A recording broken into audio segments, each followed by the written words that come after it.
What's up, everybody? Garrett Grumley here with Duty to Train. I want to continue my Second Amendment research. I started a while ago. I did my first video, and it was about how when people say that they're not coming for pistols, I debunk that. And so if you want to see how I did that, it's very easy. Basically, the vast majority of murders in the US are committed with pistols, and that's backed up by statistics and, facts. So when people say that they want to get rid of murders and school shootings and stuff like that, if you take away the ARs, a pistol is still a very effective killing machine. And it's sad to say, but you can, kill a lot of people in a school or, a cafeteria or, a library or Walmart or any of these other places with a pistol. And so if we take away even all rifles, people are still going to use pistols, and then they're going to come for the pistols. It just makes sense.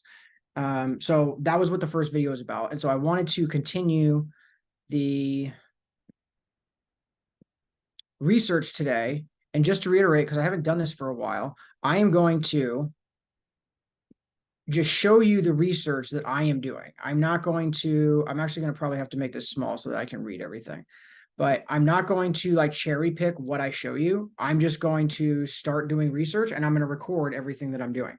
So this isn't going to be a super quick pace. It's probably be something that, actually, just throwing this out there, if you want to put it on 1.5 speed, would probably be better. And then that way you can kind of, it would just be quicker to get through all the times I'm typing and all that stuff. But yeah, let's get into it. So I wanted to figure out what the founding fathers thought about the Second Amendment. So what did the founding fathers say about Second Amendment? And this is what I'm going to do. I'm just going to start researching, and I'm going to do all the research myself. So I have the facts to back up my opinion, and, open to change my mind. I recently have on religion, but that's not happening here. But I want to see, what they had to say about it, because people that I respect are very pro 2A. I just haven't done the research myself. So I want to do the research myself. That's what we're doing. So starting off with, right of the people to keep and bear arms shall not be infringed. A well-regulated militia. Okay. What's this? Buckeye Firearms Association. James Madison. All right, the right of the people to keep and bear arms shall not be infringed. A well-regulated militia composed of the body of the people, trained to arms, is the best and most natural defense of a free country. The ultimate authority, wherever the derivative may be found, resides in the people alone. Let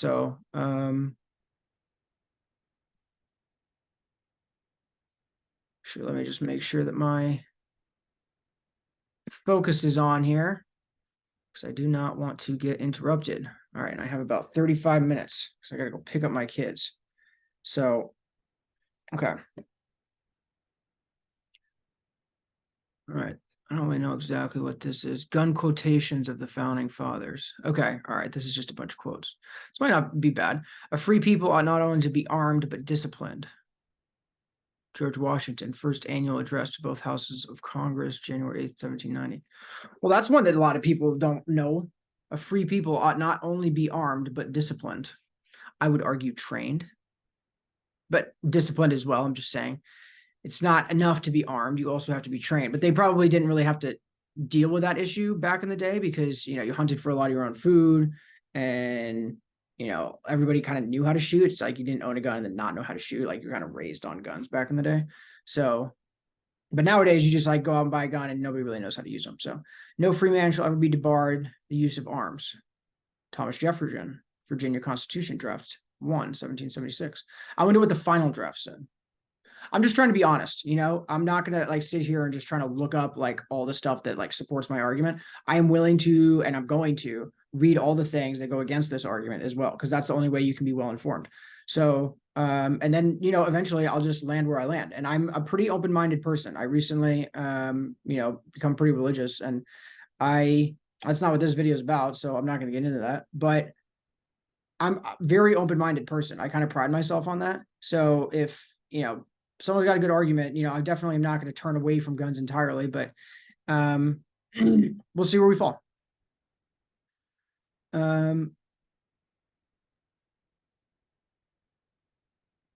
What country can preserve its liberties if their rulers are not warned from time to time that their people preserve the spirit of resistance? Let them take arms.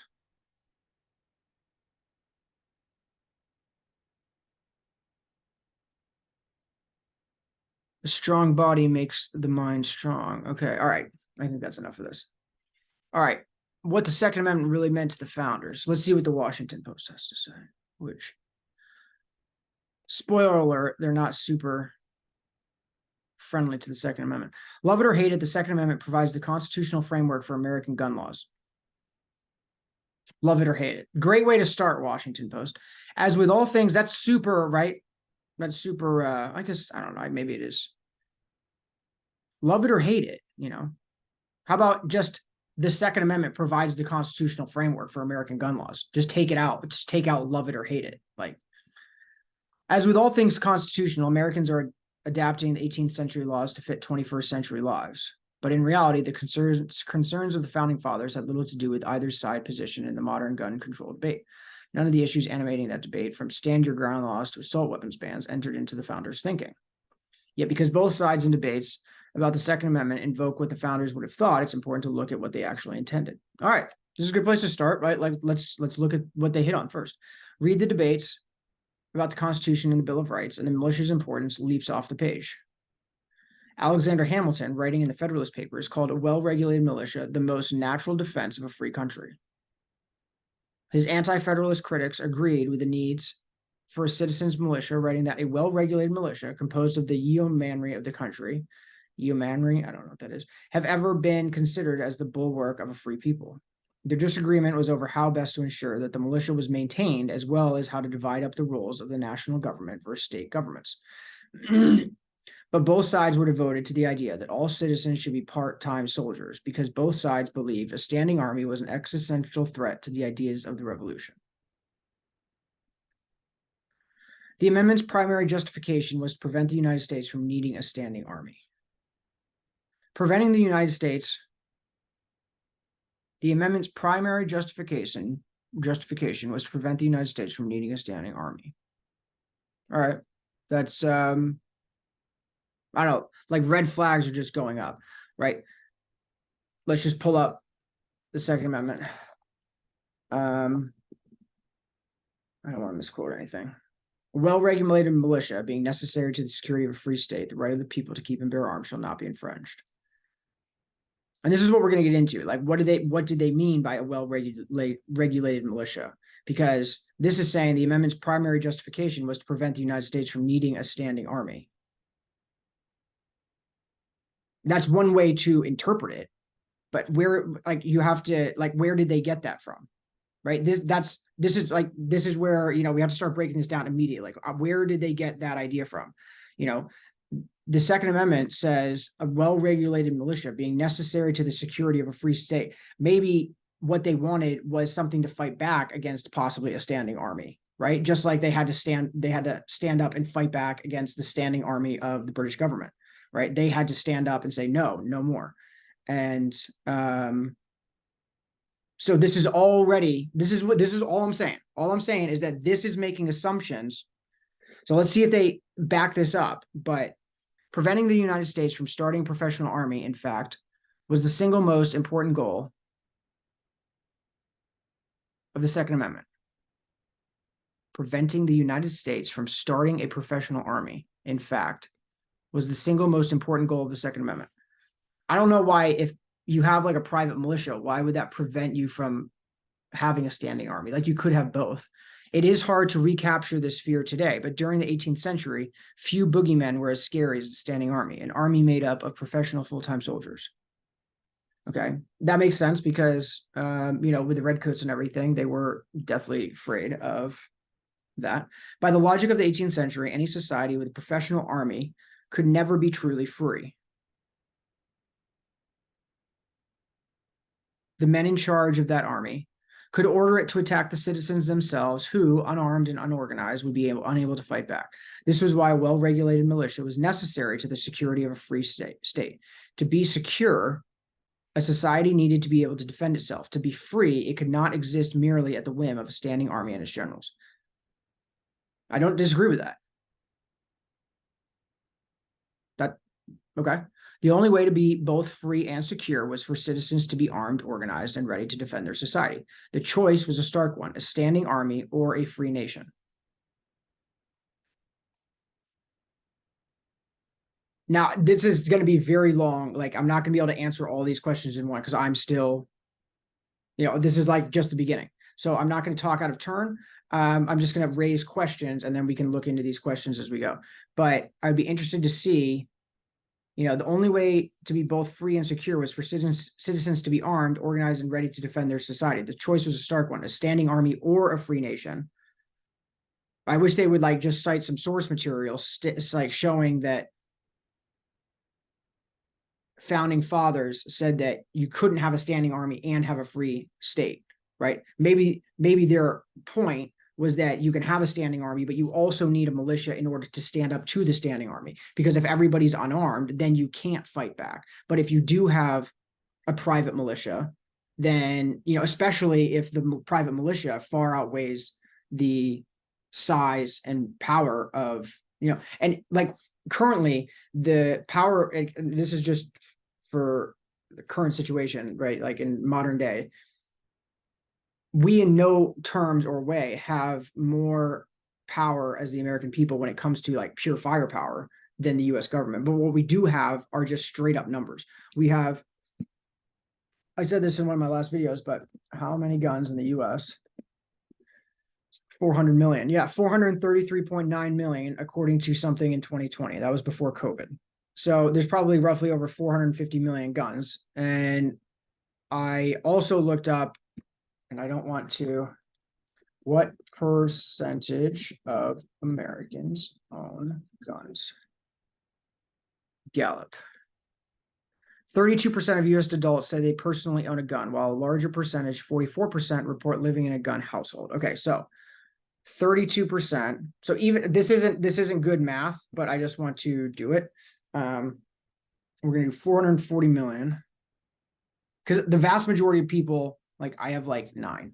So 440 million divided by what's like, there's like roughly 350 million people in the US or US population, 331.9. So 331, let's just do 332 million times what percentage of people own guns? 32 times 0.32. All right, so 106 million people, 106,240,000 people own guns. So let's just do 106 million. And then we have 450 million guns, because that was back in 2020. After COVID, I think it's fair to say it's at least 450. 450 divided by 120. So everybody has on average like 3 to 4 guns, which is definitely not the case. I think most people probably just have 1. But my point is that like I have a couple neighbors here and we could literally arm the whole block. You know what I mean? And so if somebody wanted to come in and the government wanted to come in and try and, take away our rights, like they would have to go for the whole block, because hopefully the entire block would be like, no, no, no. And then you'd be able to fight back. And like, there's enough, my point is there's enough guns in America right now so that everybody could have a gun, right? And you wouldn't even have to go out and buy one. You could just, neighbors could help out neighbors and be like, hey, you need a gun, like, let's figure out a deal and I can get you one or whatever.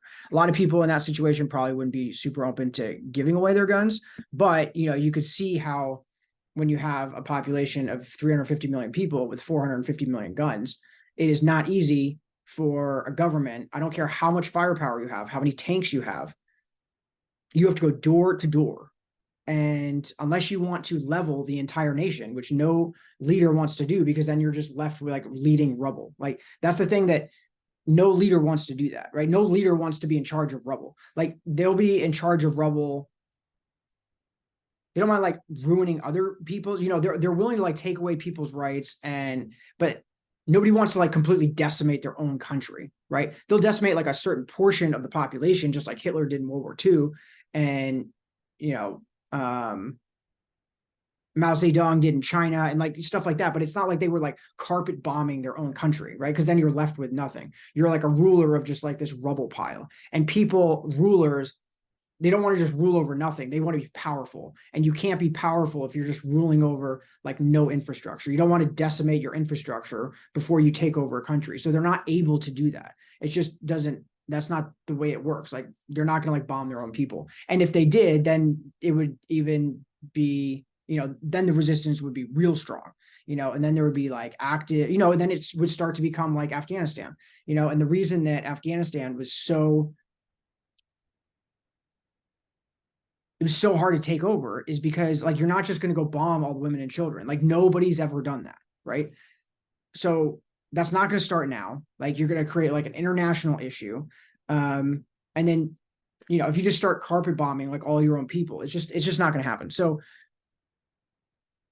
let's get back to this. But the authors of the Bill of Rights were not concerned with an individual. Or sorry, the only way to be both free and secure was for citizens to be armed, organized, and ready to defend their society. The choice was a stark one: a standing army or a free nation. And going back to my point is, I wish they just have some source material here because they're making a gross generalization and a huge assumption that they're not providing you with all the information. This could be true.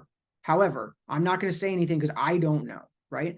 But the founding fathers very well could have said, hey, we want a standing army. There are good reasons to have a standing army, but you can't just have a standing army. You have to also have a private militia that can fight back against that standing army. But the Washington Post doesn't go into that here. They just assume that it's either a standing army or a free nation. And it's very easy to understand if you're not citing any source material and going back to what the founding fathers actually said, that they very well could have thought that, and they probably did. Right? You go back all the way through like civilization and history. They were like very smart historians. They know that it's important to have a standing army, right? They weren't dumb people. The founding fathers were brilliant, brilliant people. I mean, they created the Constitution. They created our entire form of government out of thin air. This is like unbelievable. And it led to like the greatest prosperous society ever known to humankind. And like, have we had flaws? Did we have slavery? Yeah, I'm not arguing that. But my point is that we are the richest and most powerful country in the world, and that is a direct result of the government that they formed. So to argue that they didn't realize that it was important to have a standing army, I think that's stupid. Okay, so the authors of the Bill of Rights were not concerned with an individual or personal right. The authors of the Bill of Rights were not concerned with an individual or personal right to bear arms. Before the landmark 2008 Supreme Court case, DC versus Heller, District of Columbia, courts had ruled that the right of individual citizens to bear arms existed only within the context of participation in the militia. In Heller, the Supreme Court courts had ruled that the right of individual citizens to bear arms existed only within the context of participation in the militia. I guess that's not how it was like ever instituted, right? People carried all the time back in the day and stuff. So, like people used to carry guns around all the time, right? And I said this the other day, but I was listening to RFK Jr. and he was saying, and lots of older generational people say this, that they used to bring guns like to school. That's not being part of the militia. So I don't know like what they're talking about here, but clearly for 250 years, your right to bear arms did not only mean that like you were being part of a militia. Like it was generally understood that you could own guns and you could bring them places, and you didn't just have to be part of a militia in order to own them. Like that's just, I don't even know like what that would be like called. I don't know if there's a legal term for that, but it's like it's such common knowledge that it's almost like doesn't even need to be said, that obviously like we have a right to bear arms, right? That's the way that the country's been running for the last 250 years without problem. So, just important note, I think. All right, got like 20 minutes. In Heller, the Supreme Court overturned that precedent, delivering gun rights to advocates their biggest legal victory. This was not, however, a return to an original understanding of the Second Amendment, as Justice Antonin Scalia claimed for the majority. It's not that the founding fathers were against the idea of an individual right to bear arms. It was just not an issue that concerned them.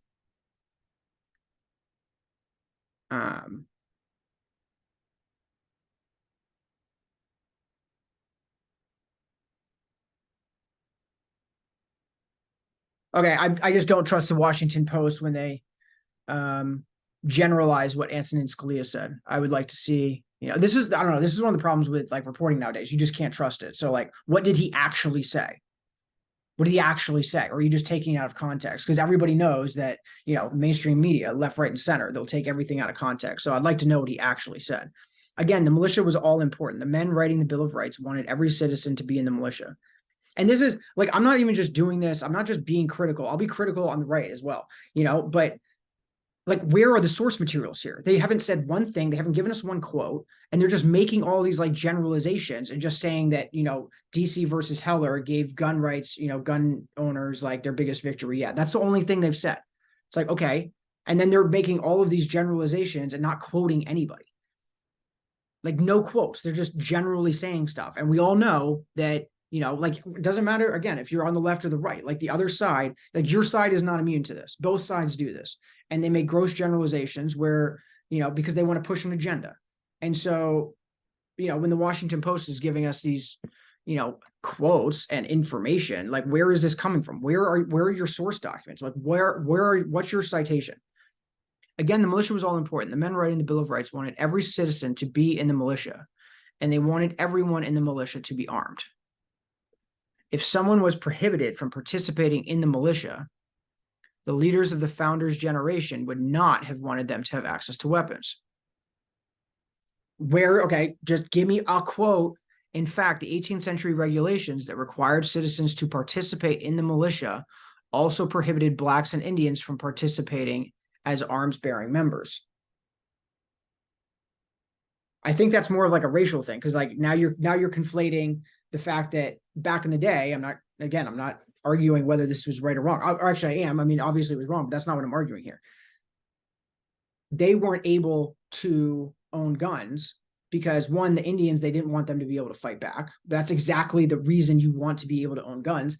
They just took over all of these Indians' land. They don't want them to rise up, get a bunch of guns, rise up, and then take their land back. So they say, hey, you can't have any guns. Like this, man, this is like so easy to pick apart. This is like, I'm frankly kind of happy that we did this, because this is exactly what I'm saying. This might end up being like a really long series, because this is going to take a really long time. I mean, you're just going through one thing, and I'm just picking holes in this left, right, and center.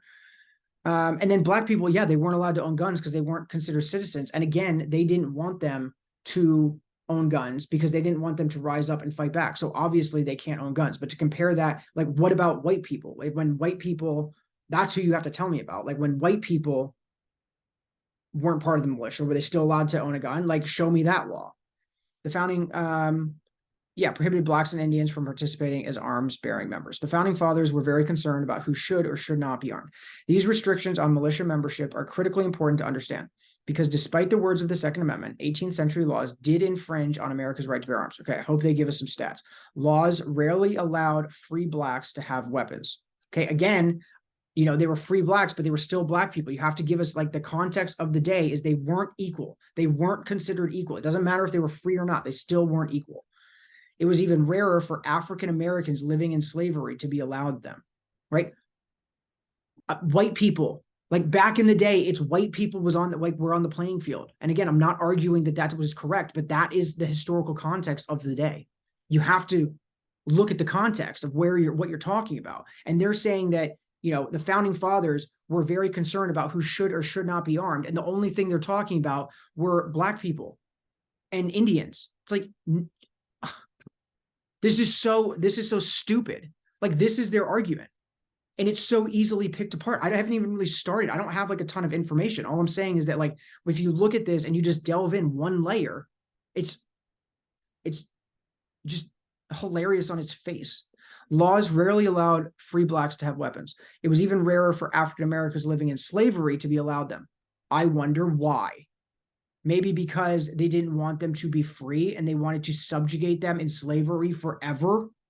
I wonder who else would want to do that. I don't know. Maybe powerful people in government, just like they've wanted to do literally in all time of history, going back thousands and thousands of years to the beginning of like human history. In slave states, militias inspected slave quarters and confiscated weapons they found. There were also laws against selling firearms to Native Americans, although these were more ambiguous. Yeah, again, like, I don't know a whole lot about this, but I know they just took their land like, 50 years ago. There's still people that were super bent out of shape about it, and rightfully so. They don't want to give them a bunch of guns so that they can then rise up and then take the land back. And then, they end up coming and shooting you. So if you don't want people to rise up and take back what's rightfully theirs, what do? You take away their right to bear arms so they can't fight back. That's what they're saying. These restrictions were not mere footnotes were no mere footnote to the gun politics of 18th century America. White Americans were armed, yeah, so that they could maintain control over non-whites. Yes, non-whites were disarmed so that they would not pose a threat to white control of American society. Yes, the restrictions underscore a key point about militias. They were more effective as domestic police forces than they were on the battlefield against enemy nations, and they were most effective when they were policing the African American population. Interesting, because I'm pretty sure that militia defeated at the time the strongest government in the world, which was the British Empire. Again, this is so dumb. Let's just read that again. The restrictions underscore a key point about militias. They were more effective as domestic police forces than they were on the battlefield against enemy nations. And they were most effective when they were policing the African American population. Part of that's true, right? If every person, just if it was the same way today, if every white person in America had a gun and nobody else did, and we wanted a bunch of slaves, yeah, that would be a pretty effective way to make sure that nobody else could get free. I'm not arguing that point, but that says nothing about the mindset of the founders in context of what they're talking about when they wrote the Second Amendment. I can just go on forever because this is honestly, I hadn't even looked this up. This was just the first you saw, like Google. This is why I want to do this, like as you're seeing it. This is the first hit on Google, and I'm tearing this story apart. Who wrote this stupid article? Perspective. Yeah, it's a stupid perspective. Noah Schusterman. Let's see if he's on Twitter real quick.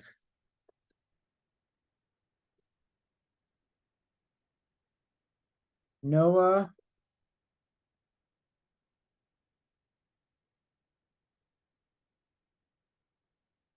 Definitely not that person.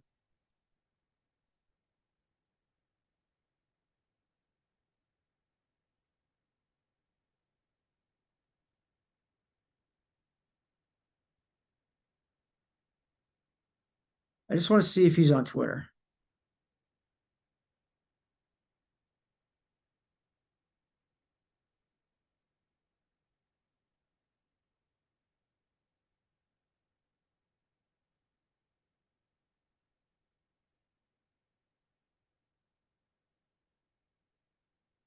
All right. I don't think that's him. I'd be interested to see what, I don't know. I was going to tweet at him and be like, hey, this is terrible. Watch my video because this is garbage reporting. All right. Let's keep going. During the 18th century, all right, 18th century Americans tolerated a certain amount of violence and instability as long as it came from other white Americans. Okay. Again, we're not talking at all about why the founding, let's remember what the title is. What the Second Amendment really meant to the founders. And now, point 5 is 18th century Americans tolerate. They said nothing about the context of what the founding fathers thought. They made a gross generalizations, a ton of assumptions, gave us no source materials or any quotes. And now number 5 is 18th century, which that's the 1900s, way past when the founding fathers were even alive, tolerated a certain amount of violence and instability as long as it came from other white Americans. Okay. Like, I don't get it. Or sorry, I totally back that up. 18th century was like 17, but yeah, 18th century was 1700. Sorry. But during the 18th century, insurrectionary groups such as the Carolina Regulators and vigilante groups such as Pennsylvania. Okay, so that was dumb. Like I just made a stupid mistake. During the 18th century was 1700s. I was thinking it was the opposite. I was thinking 1800s meant it was like 1900, whatever. Okay, so, honest mistake, whatever. I'll correct myself. I'll correct myself when I'm wrong. I'm going to make stupid mistakes. I'm not above making mistakes. During the 18th century, insurrectionary groups such as the Carolina Regulators And vigilante groups such as Pennsylvania's Paxton Boys showed that colonial governments should not simply issue laws and count on the people to obey them, as did, one might add, the American Revolution. Shays' Rebellion in 1787 and the Whiskey Rebellion in 1791 showed that these problems would not go away with the arrival of the new republic. Including all citizens in the militia and relying on that militia to enforce the laws meant that issues which divided the citizenry also divided the militia. Okay, true, but what does this have to do with the Second Amendment? When disagreements over political issues turned violent, the government would not necessarily enjoy the balance of power over citizens who, as militia members, were trained and armed. Let's read that again. When disagreements over political issues turned violent, the government would not necessarily enjoy the balance of power over citizens who, as militia members, were trained and armed. So they could fight back. So if you didn't have a standing army and there was like a fraction, then they might be able to like take over easily. Those events also showed a pattern that emerged during the 18th century. Americans were willing to tolerate a significant degree of instability and violence on the part of white Americans. The Paxton Boys, for instance, murdered 20 Conestoga Indians who had been living peacefully with their Pennsylvania neighbors for some time. Though the governor issued warrants for their arrest and Benjamin Franklin called the killers a disgrace of their country and their color, no Paxton Boys were ever prosecuted. The Whiskey Rebellion, like he's literally just jumping all over the place and making no points. Like, are you guys seeing this? I hope your people are seeing this, because this is what I'm talking about. This is the stupidest article I've ever seen. I have no idea what he's trying to say. I have no idea what his point is. The Whiskey Rebellion was an let's just try to get through this. The Whiskey Rebellion was an armed uprising against the national government. In its aftermath, only 2 rebels were convicted of treason. President George Washington pardoned them both. Indians who attacked whites and enslaved people who resisted, however, received no such indulgence.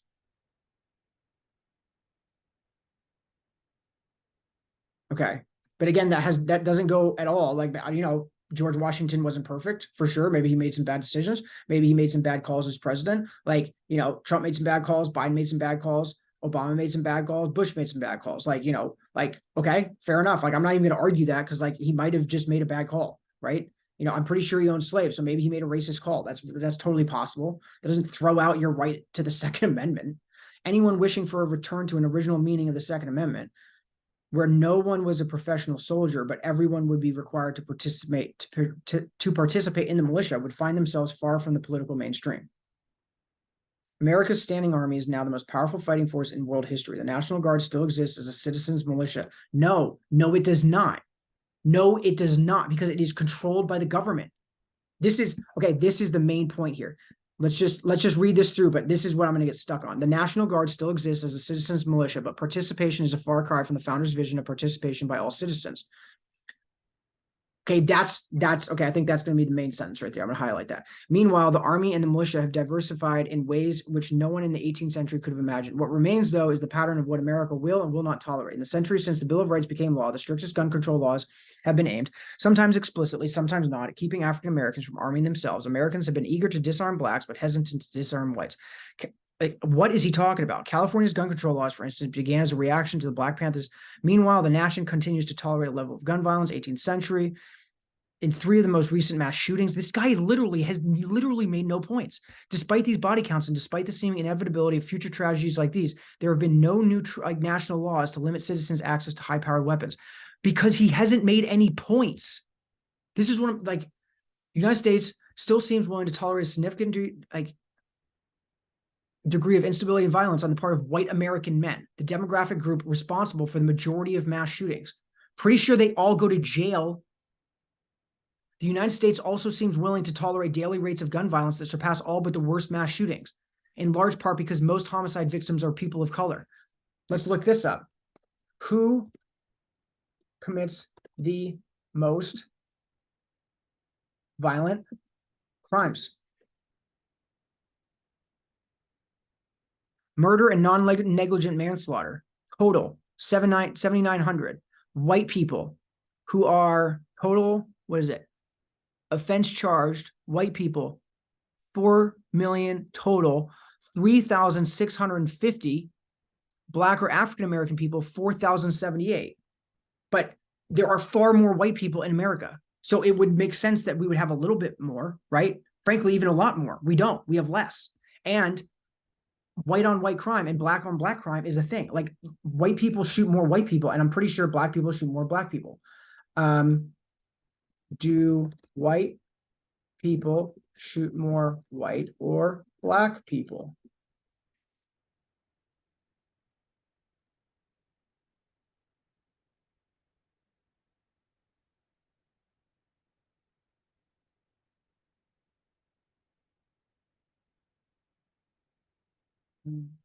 Fatal shooting. See, now I can't even find it. It's the problem with Google. Let's go to DuckDuckGo. If you guys have never seen this, it's pretty wild. Are white people more likely to shoot white people?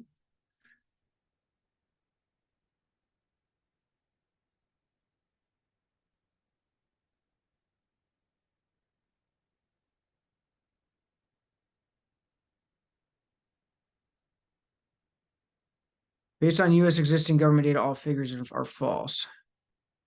The image lists the following categories: whites killing blacks 2%, police killing whites 3%. Okay, whatever. In the homicide section, the site quotes a report by the U.S. Department of Justice, report which analyzes with 84% of white victims killed by whites and 93% of black victims killed by black perpetrator. Okay, according to FBI's expanded homicide data, 80.7% of the murders of white people were committed by white offenders, while 15.5% of the murders of white people were committed by black offenders. The social media post also alleges white offenders committed 2% of the murders of black victims. According to FBI's data, 8% of the reported murders of black people were committed by white offenders and 88.9% by black offenders. So again, let's go back to this. The United States still seems willing to tolerate a significant degree. Again, this level of carnage in today's, this guy is an absolute moron.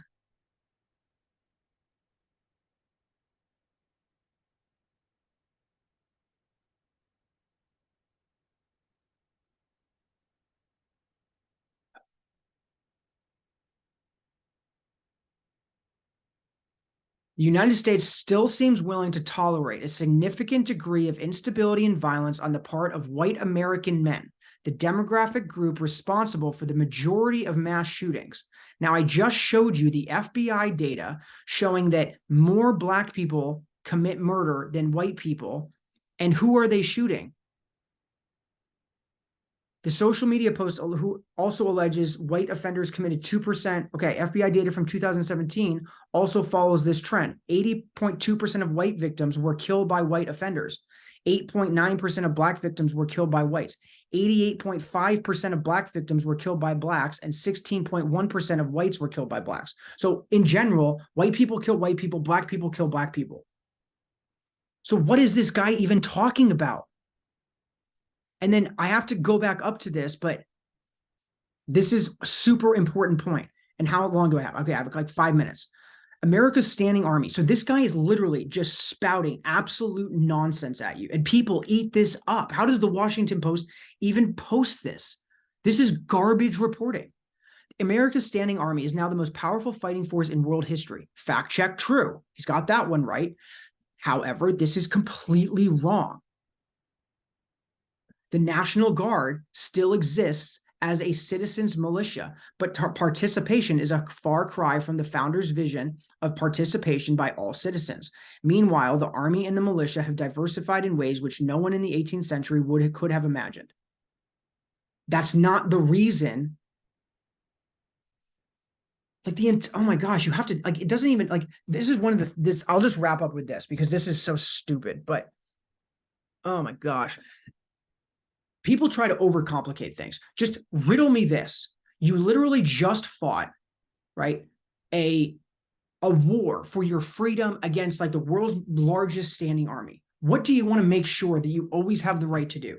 Fight back in case you have to do that again. You want to make sure that your kids and your kids' kids and their kids and their kids and their kids all have the right and the capability and the abilities to stand up and fight back against a tyrannical government. That has nothing to do with a government National Guard just because it's called like something that sounds like militia. The whole point of the Second Amendment is to fight back against large governments and standing armies. Like, this guy literally made no points. I'm trying to understand his points. Like, I went through this. I went through the entire thing. And I literally did not think that this entire video was going to be this. But this is, I mean, this just goes to show that, like, I think this is going to be, honestly, this is going to be way easier than I thought it was. Because all you have to do is read these people's, I'm going to stop sharing because now I'm done with this. But this guy, Noah Schusterman. Oh, Twitter. That is him. Good Lord. Let's tweet at him real quick. You know what? When I post this video, I'm going to tweet at this guy. I'm going to keep this up. I'm going to tweet at this guy and I'm going to say, hey, you have garbage reporting. Garbage reporting. Watch my video and prove me wrong. Your reporting is garbage. Absolute crap. I'm going to try to shy away from swearing because I want kids to be able to watch this, or young people to be able to watch this. This is garbage reporting. This guy is terrible. Above average historian. Yeah, right, dude. Look at this. Above average historian. What are you talking about? You can't even like form coherent thoughts on paper. I just tore your article apart in 2 seconds. He literally made no points. He's talking about Black people and Native Americans not being able to own weapons. And so you shouldn't be able to own weapons. But the whole reason that they weren't able to own weapons is so that they couldn't fight back against people who wanted to enslave them and push them down and keep their land that they had just stolen from them. And then he's like, oh yeah, so that means that you shouldn't be able to use it. Like, I don't even know his point. I don't even know like what points he was making. I was trying to figure out what he meant. And I literally just don't get it. What a goofball. Noah Schusterman. Gosh, I bet you he has not read many articles since then. I'm glad he doesn't have a big following. Maybe, I don't know, maybe he should, because that way people could see how stupid his arguments were. But I'm glad that he doesn't have a bigger reach. And I'm coming from someone, and I will just be honest about my reach, right? Let's look at my profile. He's got like 1,000 followers. I have 16. So, you know what? Touche, sir. Touche. But, you know, when you're right, you're right. And when you're wrong, you're wrong. So you are wrong, sir. And I will stop sharing and leave it at that. So until next time, be a critical thinker. Like, don't just read these articles. Like, think about, and that actually really helped me. Think about, if you have to explain this to someone, go line by line and think about, is that sentence true? Because I literally just had to keep fact checking. Like, okay, is that true? Like, I don't know. He's saying these things about like what the founding fathers said, but he's not giving me any source material. He's not giving me any quotes that they ever said. Like, he should be able to at least give me like a small paragraph. Be like, hey, like they said this, and then everybody's taking them out of context. Like, look at what they said.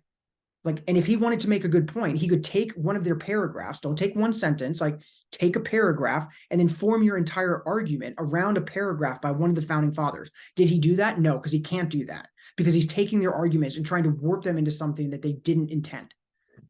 So infuriating. But actually, it's kind of nice, because this is what we're up against. This is the type of arguments that we're up against, you know. And if people start to realize how stupid these arguments are, I don't know, maybe that's actually a better way to go about this. Like, I can just start picking apart different articles, and maybe that's actually where I should go with this. Like, I'm just going to start looking up gun articles and start fact checking them. Like, let's do the NRA too. Like, do they just make gross assumptions, or do they quote people? Let's do that. You know, if there's any other Second Amendment, pro Second Amendment places, like let's look at them. Like, let's start fact checking what all these different arguments mean. That's, I think, a good point. And I didn't really fact check. I guess I did fact check, right? He's talking about, you know, like we're super tolerant of like white people, you know, and they commit all these like mass murders, and, you know, Black people kill more people in America than white people do. Fact check true. Fact check true. You know, like, you don't hear anyone saying, you know, we got like a white crime problem. Why? Because the media doesn't focus on that. And I just showed you the FBI statistics. So this is infuriating, but welcome to the game. So yeah, until next time, stay safe, live free, try not to lose your mind in this crazy world. But this is what we're up against, and that was a crappy argument. So frankly, thankfully that the people we're up against are not that smart, because that guy, what was his name again? One more time. What was this guy's name? Noah Schusterman. absolute goofball. Noah Schusterman, you, sir, are not a good writer, and you are a way below average historian. Until next time, stay safe, live free, and I'll talk to you later. See ya.